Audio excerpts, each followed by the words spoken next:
ஜெயலலிதாவுக்கு கிடைத்திருக்கிற தண்டனை மூலம் இந்திய இலங்கை உறவில் இருந்த தடை அகன்று விட்டது அப்படின்னு இலங்கை மேல் மாகாண சபை அமைச்சர் உதய கம்மன்பில நேற்று ஊடகவியலாளர்கள்ட்ட பேசினதாக ஒரு செய்தி வந்திருக்குது.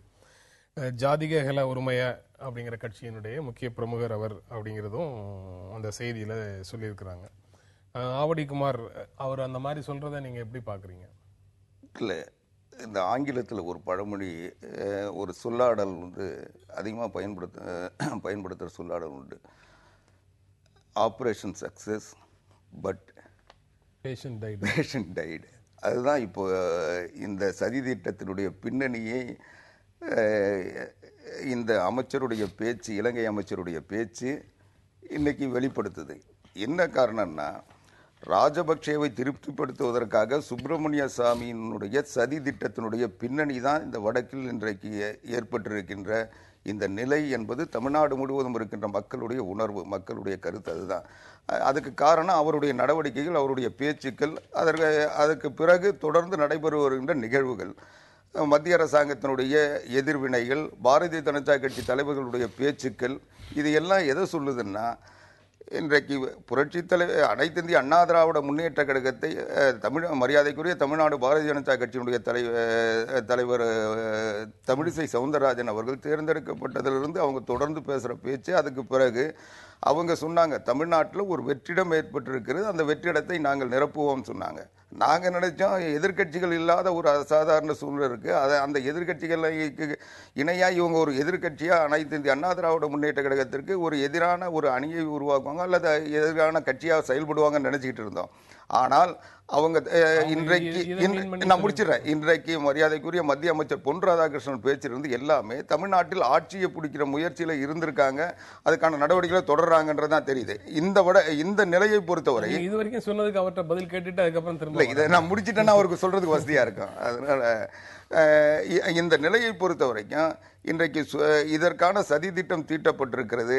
அதை இன்றைக்கு தமிழ்நாடு முதலமைச்சர் புரட்சி தலைவி அம்மா அவர்கள் இந்த வழக்கை பயன்படுத்தி கர்நாடக சிறைகளில் வைத்து விட்டால் அதனுடைய விளைவாக எதிர்வினை தமிழ்நாட்டில் உருவாகும், அது வன்முறையாக மாறும், தமிழ்நாடு தீப்பற்றி எரியும், தமிழ்நாட்டில் கொந்தளிப்பு உருவாகும், இங்கே ஒரு சட்டம் ஒழுங்கு சீர்கடும். இதை வைத்து ஜனாதிபதி ஆட்சியை தமிழ்நாட்டில் அமல்படுத்தி விடலாம். அப்படி இந்த தமிழ்நாட்டில் கொக்கு தலையில வெண்ணெய் வச்சு அவர் உடனே, அதாவது இந்த சம்பவம் நடக்குது, அன்னைக்கு இரவு நடக்குது, அடுத்த நாள் காலையில போய் உள்துறை அமைச்சர்கிட்ட சொல்ல வேண்டிய அவசியம் என்ன இருக்கு? உள்துறை அமைச்சர் உடனடியா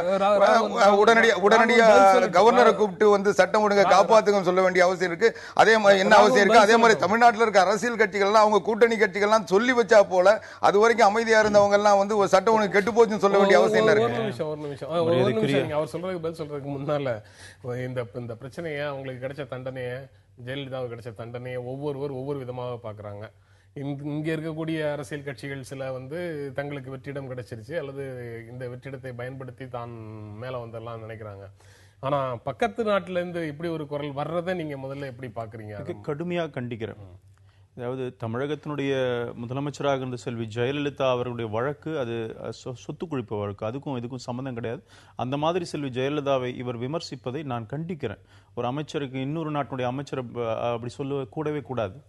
ஆனால் மரியாதைக்குரிய திரு ஆவடிக்குமார் பேசும் பொழுது இதற்கும் இது 91லேருந்து 96 நடந்த சம்பவங்களை மையமாக வைத்து தொடரப்பட்ட வழக்கு. அப்ப ராஜபக்சே எங்க இருந்தாருன்னே தெரியாது. இப்ப ராஜபக்சே கை கோர்த்து கொண்டார், பிஜேபியினுடைய தலைவர்கள்லாம் அதுல இருக்கிறாங்கன்னு சொன்னீங்கன்னா நீங்க நீதிமன்றத்துடைய மாண்பை சந்தேகிக்கிறீங்க, நீதிபதியினுடைய நேர்மை சந்தேகிக்கிறீங்க. அது பண்ணாதீங்கிற நான். உங்களுக்கு ஆதரவாக வழக்கு தீர்ப்பு வந்தா ஒரு மாதிரி பேசுறது, எதிராக வந்தா வேற மாதிரி பேசுவது. அங்க ஆட்சியில் நடக்குது, காங்கிரஸ் கட்சி ஆட்சி நடந்து கொண்டிருக்கிறது. மத்திய அரசாங்கம் நீதிமன்றத்தில் தலையிடுகிறதுன்னு சொல்ல வரீங்களா? அப்படி தலையிடுது அப்படின்னு சொன்னா எல்லா வழக்கு எப்படிலாம் போகும்னு உங்களுக்கே தெரியும். மத்திய அரசாங்கம் இன்றைக்கு ஆட்சி பொறுப்பில் இருக்கிற, இங்க முதலமைச்சர் இல்ல, கைது செய்யப்பட்டிருக்கிறார். உடனடியே இங்க ஒரு பெரிய வேக்கம் இருக்கு. அன்றைக்கு எல்லா அமைச்சர்களும் பெங்களூர்ல இருக்கிறாங்க. இங்க சில பிரச்சனைகள் வருது.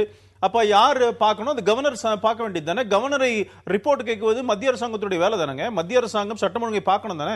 இந்த ஆப்சன்ஸ் ஆஃப் சீஃப் மினிஸ்டர் அங்க இருந்தாங்கன்னா இது ஏன் மத்திய அரசாங்கம் வந்து சீஃப் மினிஸ்டர் பேசிட்டு போறாங்க?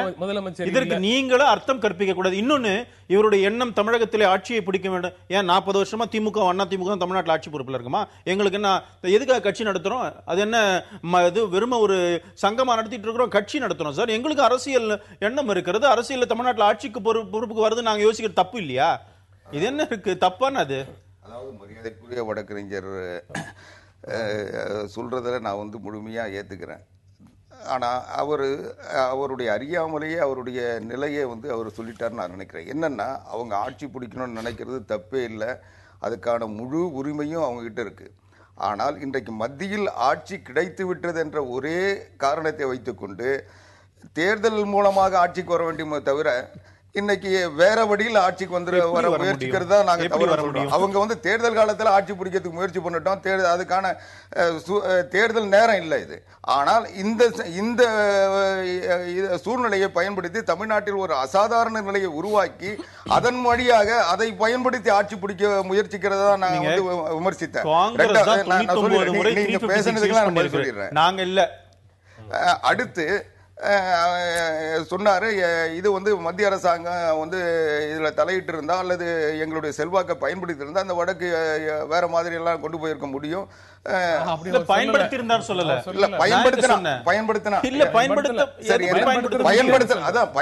பயன்படுத்தினா வேற மாதிரி இருந்திருக்காரு.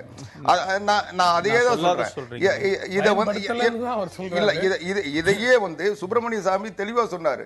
நான் பிரதமர் கிட்ட கேட்டேன், இந்த வடக்கு வந்து சட்டப்படி நடக்கட்டும்னு சொல்லிட்டாருன்னாரு. ஆக இதுல வந்து இத ஹேண்டில் பண்ணது கதாநாயகனா இருந்தது. இன்னைக்கு இலங்கை அமைச்சர் பேச சொல்ல அதுக்கு அவர் எந்த நம்பிக்கையில பேசுறாரு? இலங்கையை வந்து அவர் தெளிவா சொல்றாரு. இலங்கை தொடர்பாக அவர் அளித்த ஆலோசனைகள் தற்போது அவருக்கு எதிராக திரும்பியுள்ளன.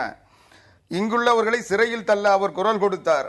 ஆனால் தற்போது தமிழ்நாடு முதலமைச்சர் புரட்சித் தலைவி அம்மா அவர்களே சிறைக்கு தள்ளப்பட்டிருக்கிறார் என்றார். அடுத்து, இந்தியாவின் சட்ட திட்டங்களுக்கு உட்பட்டே இந்த தண்டனை வழங்கப்பட்டுள்ளது. எனவே புரட்சித் தலைவி அம்மா அவர்களுக்கு இந்திய குடியரசுத் தலைவரின் பொது மன்னிப்பு கிடைக்க கூடாதுன்னு அடுத்த ஃபைனல் ஸ்டேஜுக்கு போறாரு. அவர் கண்டனம் பண்ணிட்டார். அவருடைய இதுவை நான் வரவேற்கிறேன், அவருடைய பெருந்தன்மையை நான் பாராட்டுறேன். அது இல்ல. ஆனா இந்த செய்தியினுடைய பின்விளைவு என்ன? இந்த செய்திக்கு காரணம் என்ன?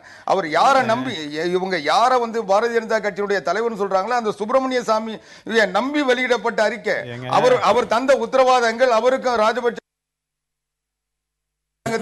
இருக்கின்ற தொடர்பு, இந்த தொடர்புகளை எல்லாம் வச்சுக்கிட்டு அவர் பாரதிய ஜனதா கட்சிக்கு அவருக்கு தொடர்பை விட இலங்கைக்கு அதிகமான தொடர்போடு இருக்கிறார். சுப்பிரமணிய சுவாமிய பாரதிய ஜனதா கட்சி அவரை நம்பிங்கிறீங்க.